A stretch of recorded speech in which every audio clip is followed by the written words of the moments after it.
कि रोज कमाओ रोज खाओ, अगर वो कमाएगा नहीं तो भूखा रहना पड़ेगा। और ऐसा महामारी कि घर में रहता है तो भूखा मरता है, बाहर जाता है तो बीमारी से मरता है। ऐसे स्थिति में इस राज्य की हमारी आंगनबाड़ी दीदियों ने, महिला समूह ने गांव गांव पंचायत पंचायत सरकार के द्वारा मुफ्त भोजन उपलब्ध कराने के काम में जुट गई। इतने महामारी में भी उन महिलाओं ने अपनी जान की परवाह न करते हुए उन मजदूरों को खाना खिलाने का काम किया।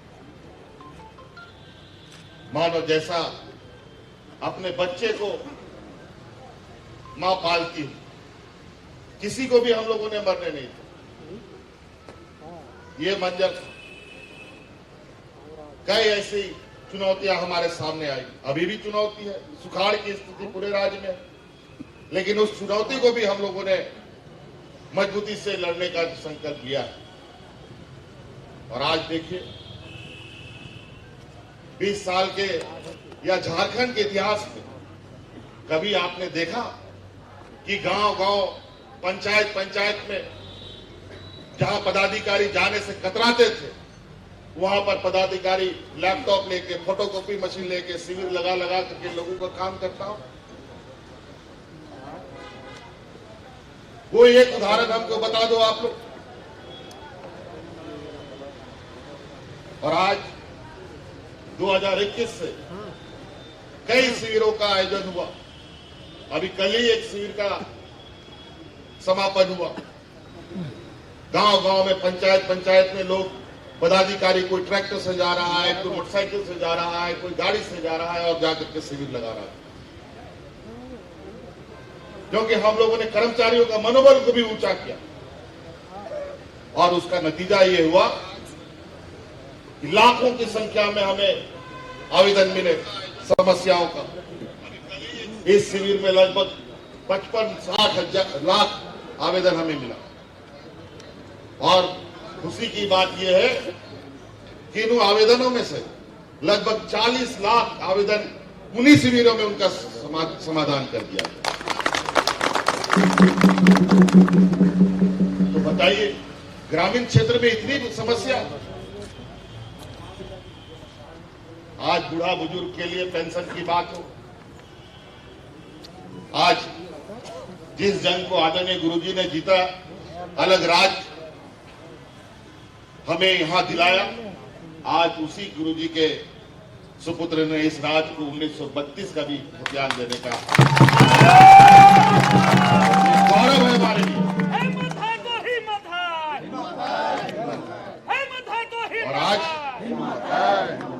और आज हमारे ओबीसी भाइयों का जो अधिकार यहाँ पर जो 27% का मिलता था, हमारे विरोधियों ने तो जब सरकार बनाया उन्हीं लोगों ने खत्म कर दिया, 27 से 14% कर दिया। पता नहीं क्या इनको समस्या थी हमारे ओबीसी भाइयों से। आज पुनः हम लोगों ने 14% को बढ़ाकर 27% का निर्णय लेकर के इस राज्य को अधिकार देने का किया।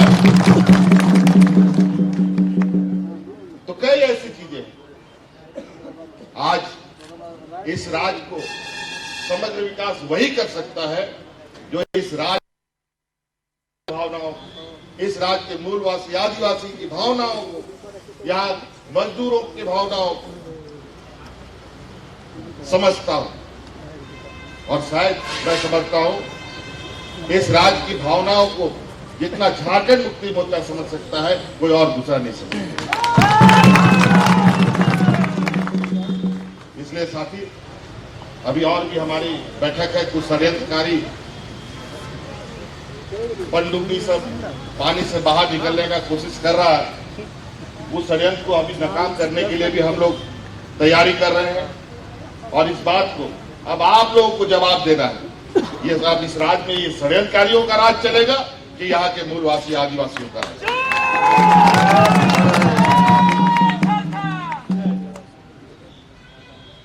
किन प्रकार ये लोग लगे हुए हमें परास्त करने के लिए, हमें सत्ता से बेदखल करने के लिए। क्योंकि इनको पता है कि ये आदमी 5 साल अगर यहाँ टिक गया तो यहाँ के मूलवासी आदिवासियों को इतना मजबूत कर देगा कि जो लोग बाहर से आकर के यहाँ राजनीति करते हैं उसको खदेड़ने का काम करेंगे।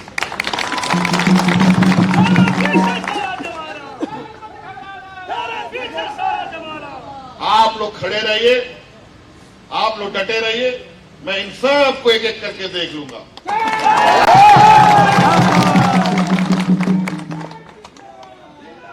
तो आज हमें एक लड़ाई और लड़नी है। राज हम लोगों ने ले लिया, अब राज का विकास का जिम्मा हमें अपने अपने हाथों में लेना पड़ेगा और इसके लिए एक मजबूत राजनीतिक व्यवस्था हमें स्थापित करना पड़ेगा। और आज अगर हम इस राज को लड़कर ले सकते हैं तो इस राज का समग्र विकास भी करने की क्षमता हम रखते हैं, जिसको आज के इस राज्य के लोगों ने देखा है। तो इसलिए साथी, मेरी और बैठक है, हम अपनी इन्हीं बातों के साथ पुनः आप सभी यहाँ उपस्थित जितने जनमानस है, आप सबका हम झारखंड मुक्ति मोर्चा परिवार में स्वागत करते हैं। और आज से आप सब लोग झारखंड मुक्ति मोर्चा के कर्मठ सिपाही के रूप में झारखंड मुक्ति मोर्चा आपके साथ कदम से कदम मिलाते हुए आगे बढ़ेगा और राज्य को हम लोग बेहतर दिशा देने का काम करेंगे। बहुत बहुत धन्यवाद। जोहार। बहुत बहुत धन्यवाद साथियों, आप लोगों का धन्यवाद करते हुए हम लोग अनुरोध करेंगे, वो सब देना है ना, सभी लोग जो लोग आज पार्टी में शामिल हुए हैं उन सबों का पार्टी की ओर से धन्यवाद।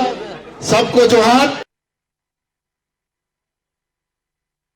जय।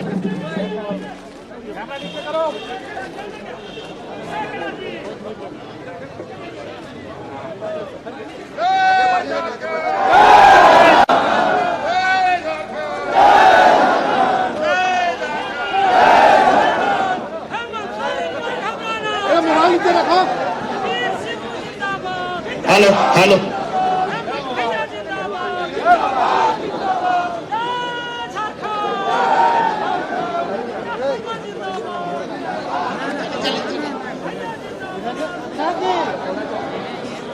मजबूती का वादा, लाल स्टील टीएमटी बार का दावा, मजबूत घर की एक ही पहचान, लाल स्टील टीएमटी बार, रिश्ता मजबूत।